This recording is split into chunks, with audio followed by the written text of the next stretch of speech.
Coucou les amis, c'est Eldio, j'espère que vous allez bien. Les gars, vous l'avez vu, c'est officiel, c'est dans la miniature, mais c'est surtout partout sur vos écrans, chez vous. Et elle sera effective le 3 octobre prochain. C'est la banlist, les potos. La banlist a enfin débarqué. Elle est là, elle était attendue cette banlist. Tout le monde attendait, on se demandait tous quand est-ce qu'elle arriverait. Tout le monde se posait la question de est-ce qu'on aurait une banlist incessamment sous peu avant les prochains YCS ou au final, est-ce qu'on n'attendait pas, je sais pas, j'en sais rien, moi, une étoile filante. Et bien au final, aujourd'hui, elle a débarqué les gars. Ça date d'il y a à peine une petite heure, elle est enfin sortie et elle sera effective le 3 octobre prochain. Du coup, je vous propose de faire quelques petites réactions à chaud. J'ai déjà vu cette banlist, mais je propose de vous donner un petit peu mon avis là-dessus. Bon, qui sera peut-être pas non plus le meilleur des avis, en tout cas le plus complet. Je vous donne un petit peu mes retours là-dessus, parce que bon, mine de rien, il y a quand même des choses à dire. Cette banlist, j'espère qu'elle vous a plu. N'hésitez pas à me dire en commentaire votre avis là-dessus. C'est très important. Bien sûr, le but c'est d'échanger, de parler de la future méta, de parler de ce qui va se passer concrètement dans Yu-Gi-Oh! Demain. Du coup, je vous propose de commencer par les cartes qui sont totalement bannies, puisque mine de rien, certaines des cartes du format aujourd'hui tel qu'il est mériteraient quand même de faire partie de cette liste. La première est une carte qui avait été déban, et je reprends les paroles de Neftis, les gars, vous le connaissez ce joueur français, qui disait que cette carte gâcherait tout le jeu, pourrirait toute la méta jusqu'à ce qu'ils comprennent, on parle bien de Konami, comprennent qu'il faut la renvoyer dans l'oubli et la reban concrètement. La bannière du jeu, on parle bien de Fairy Tail Snow blanche qui était revenue du coup à la dernière banlist dans la méta et concrètement qui était super abusée. Déjà ne serait-ce que par son effet de pouvoir mettre face down, mais surtout son effet d'invocation illimité concrètement tant que vous pouviez bannir cette carte de votre cimetière, de votre terrain ou de votre main. C'était abusé. Le deck Tiermentation en bénéficiait clairement. D'ailleurs c'était un combo en fait qui a été aujourd'hui dans Tiermentation avec Dragon Bomb topologique ou encore Zéro Boros qui vous permettait concrètement de faire leur effet autant de fois que vous voulez, notamment sur l'idée de Dragon Bomb topologique. Donc bon, pour moi c'est logique que Snow reparte, comme dit Neftis, elle était là pour pourrir la méta, il fallait qu'elle s'en aille.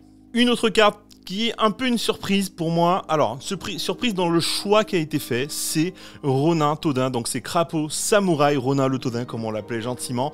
C'est triste de l'avoir partir cette carte puisque elle permettait concrètement d'abuser des Swafrog, de grenouilles démons qui permettaient concrètement d'accéder à Crapaudilic. Aujourd'hui c'est compliqué, le deck Sprite en profitait énormément, puisque au final c'était la loupe de Sprite normale qui vous permettait de finir sur Elf Crapaudilic et autre chose.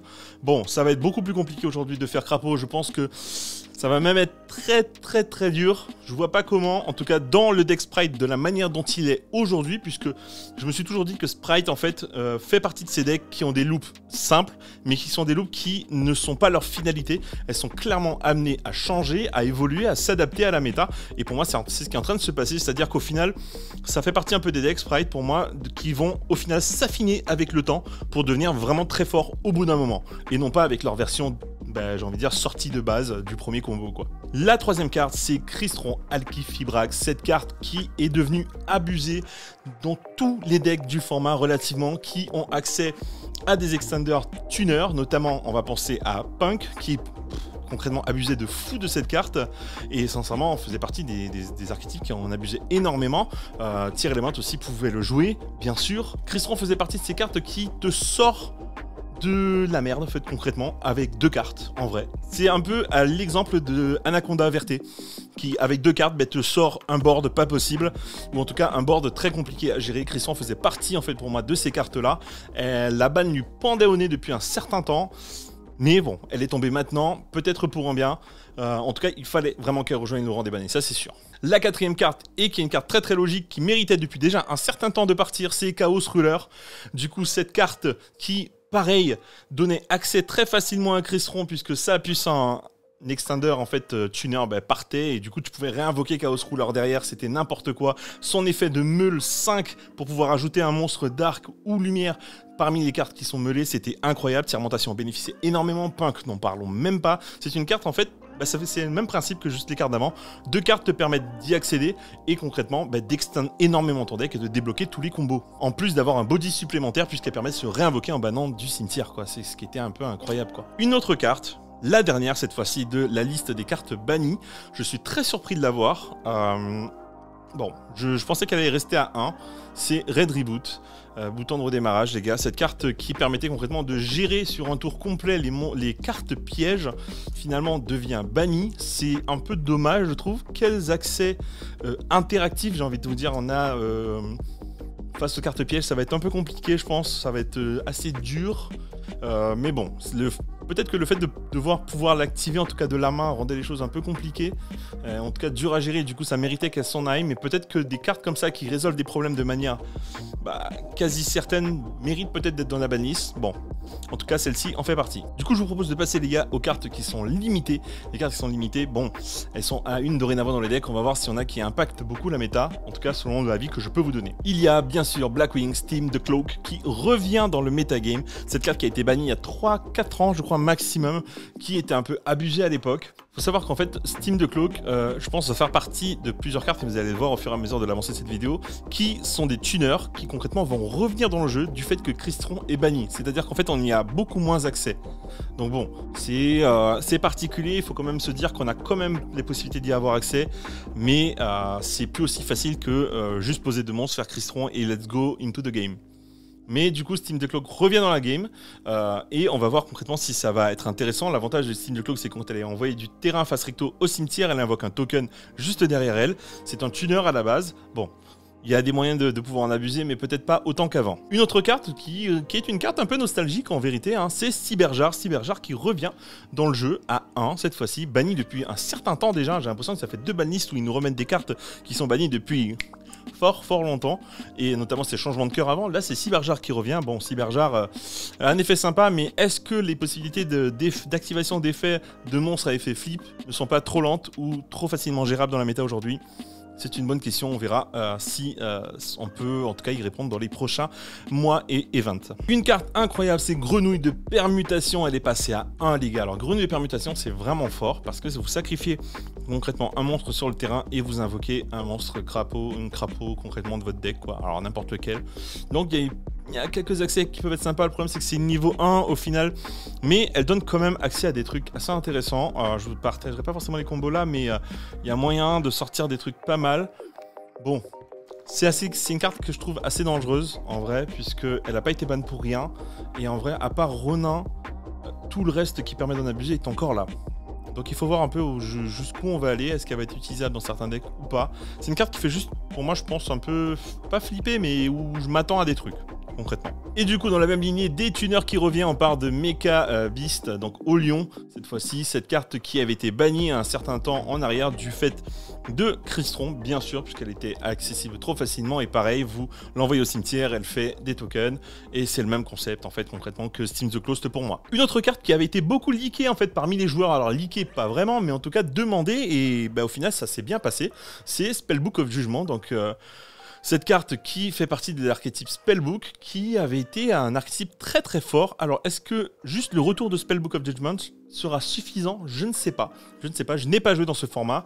Je sais que la carte est juste incroyablement forte, mais est-ce qu'elle sera suffisante pour peut-être pousser le deck à revenir, à être fort à nouveau? Je suis pas sûr. Laissez-moi vos avis, les gars, c'est important que je puisse comprendre ça. La dernière carte, et c'est une carte qui est vraiment forte, vous la connaissez tous, c'est Pointeur du Lotus Écarlate, je crois que c'est le nom en français, en tout cas c'est Appointer of the Red Lotus en anglais.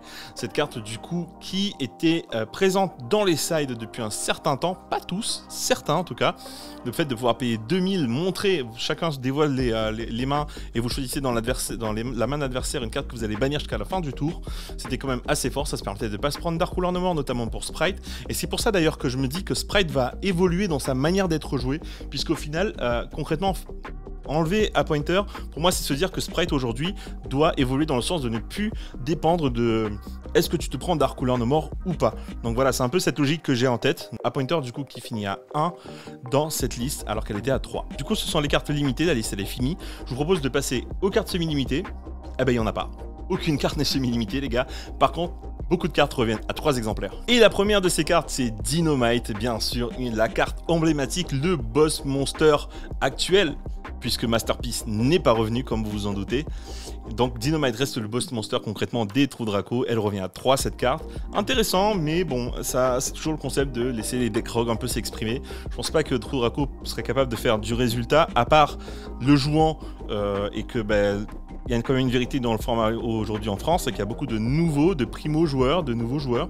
Peut-être que si tu sais pas jouer contre True Draco, tu vas te faire taper. Ça, c'est possible. Là, ça c'est vraiment possible. Une carte qui me choque, les gars. Cyber Angel Benten. Benten qui revient à 3 les potos après avoir été mis à 1. Dernière banlist plutôt, elle était revenue à 2. Là elle revient à 3 mais c'est vraiment abusé je trouve. Où est-ce que va Dritron les gars? Où est-ce que va Dritron? Certes il n'y a plus Eva, mais quand même, avoir accès à tout ton deck grâce à Benten c'est abusé. Les gars c'est fou. Moi je vais ressortir mon Dritron dès ce soir, ça vous pouvez en être sûr. D'ailleurs, Julien Schaffer, si tu regardes cette vidéo, je suis sûr que tu es très content. Shooting Rise Dragon, qui avait été limité à 1, du coup, la dernière banlist revient du coup sur le devant de la scène en étant illimité complètement. Bon, du coup, ils se disent que comme il y a moins de Crystron, il y a moins d'accès à ce genre de cartes, peut-être que c'est la vraie raison, peut-être que je me trompe et qu'il y a une autre raison là-dessus. Je sais pas. Fusion de la destinée, c'est, je pense, une logique, hein, vu qu'ils ont réimprimé DPE, il n'y a plus Anaconda. Donc bon, Fusion de la destinée qui revient à 3, ça va donner une petite chance à certains decks qui en dépendaient un petit peu. Bon, on n'y a plus accès aussi facilement, mais ça reste une bonne carte à jouer dans différents decks Rogue. Donc bon, c'est toujours sympa de pouvoir poser un DPE sur le terrain, ça c'est clair. Ensuite, Nadir Servant. Nadir Servant qui revient à 3, elle était passée à 2. Je pensais qu'on partait sur le déclin concrètement des Dogmatika, mais au final pas du tout, la carte revient dans le format à 3. Est-ce qu'on va voir de nouveaux decks qui vont abuser de cette carte? Je suis pas sûr, puisque là pour l'instant on n'est pas dans du deck anti-méta, on est plutôt dans du deck qui va dépendre encore beaucoup de l'extra deck, donc bon, il n'y a pas de vraie explication ou de logique derrière ça je pense. C'est juste que Dogmatika n'a pas fait plus de résultats que ça durant les derniers mois. Ensuite, Trickstar Light Stage, donc c'est le terrain Trickstar qui du coup revient un peu, notamment par rapport en fait à certaines decklists, notamment celle de Joshua Schmidt qui a été jouée du coup à l'Europe avec la présence de Light Stage et du coup des monstres Trickstar, des monstres Farstar en français dans sa decklist. Le terrain est toujours intéressant puisqu'il permet de gérer les backrows, qui permet de gérer donc les cartes magie piège. Mais bon, est-ce que ça justifie que bon, c'est quand même une engine assez sympa qui peut un peu splasher partout, qui est invocable assez facilement, qui du coup, vu la decklist de Joshua, permet d'avoir accès à un niveau 2. Peut-être que c'est des extenders un peu plus intéressants pour Sprite. Il faut voir, il y a quand même les Lissy Kills qui sont encore présents dans le format. Donc bon, on va voir, tout ça est un peu lié, je pense, à l'évolution de Sprite, je pense. La dernière carte, c'est Wall of Revealing Light, mur de révélation de la lumière. Cette carte où il faut payer un nombre de points de vie pour que tous les monstres qui ont une attaque égale ou moins puissent ne plus attaquer sur le terrain. C'est une carte piège continue, oui, continue. Voilà, donc ça c'est la dernière carte. Bon, je pense pas qu'elle soit plus incroyable que ça. Bon, il faut pas non plus s'attendre que cette carte du coup fasse qu'on joue tous des typhons, etc. Par contre, une carte où on se dit pourquoi elle n'est pas dans la liste. Oui, parce que la liste elle est finie là les gars. Ouais, la liste elle est finie là. Ouais, non, il n'y a plus rien derrière, il n'y a plus rien, il n'y a pas de surprise. Par contre, il y a des déceptions, ça c'est clair. Les gars, Mine Mystique n'est pas sur la banlist. Premier point, Mine Mystique n'est pas sur la banlist, qui est pour moi, alors pas un choc à proprement dire, je ne pense pas qu'elle soit aussi impactante que ce qu'on pourrait le croire. Elle est forte, c'est clair, elle a gagné des Major Events, ça y a aucun problème, mais c'est encore une fois, c'est parce que les joueurs ne respectent pas cette carte, les joueurs ne s'y préparent pas assez, et surtout dans des formats où le format est encore en constance d'évolution et vient surtout juste de changer, parce que c'est ce qui s'est passé avec l'Europe, hein, avec Tiermentation et Sprite, hein, où le format venait à peine de changer, et du coup les gars ne s'attendent pas à ce que on s'intéresse à poser une Mine Mystique qui est comme une carte qui est assez old dans le game, plutôt que s'intéresser juste au format de base qui vient juste d'évoluer, de changer tout simplement. Donc Mine Mystique, elle aurait quand même mérité d'être à 1 je pense, puisque le fait de les avoir en 3 dans tous les decks c'est dur, tu vois. Mais bon. Migrateur dimensionnel, pardon, qui aurait pu aussi être dans cette banlist, pas forcément en étant banni, mais au moins limité à 1. Mais au final, limité à 1, je sais pas si ça aurait vraiment servi quelque chose. Je pense qu'il faut, enfin, non, en gros, il aurait fallu la ban. Soit on la garde à 3, soit on la ban. Parce qu'en fait, cette carte, elle a quand même un coût qui est fair, c'est-à-dire qu'il ne faut pas avoir de carte dans le cimetière pour pouvoir l'activer. Donc concrètement, si tu l'as pas à la main de départ, c'est une carte morte. Et morte tout le temps dans ta main. Donc bon, en soi... voilà, c'était quand même une bonne carte. C'est une bonne carte plutôt puisqu'elle est toujours dans la méta, mais est-ce qu'elle méritait vraiment je sais pas. Soit elle méritait de ban, soit de rester là comme elle est, et c'est ce qu'a choisi Konami, de la maintenir dans le game. Ce qui est intéressant dans cette banlist, je trouve, c'est que... alors, Tiermentation n'a quasiment pas été touchée. Alors ça dépend aussi des versions que vous jouez, mais si vous jouez genre Engine avec Punk et Tier, bon c'est vrai que vous avez été beaucoup plus touché que les autres, puisque Chaos Ruler plus Crystron ont été touchés chez vous, je suis d'accord. Bon, allez pleurer un peu dans un coin, buvez un verre d'eau et tout va aller très bien. Mais Tier n'a pas vraiment été très touché, si ce n'est Blanche, mais en vrai...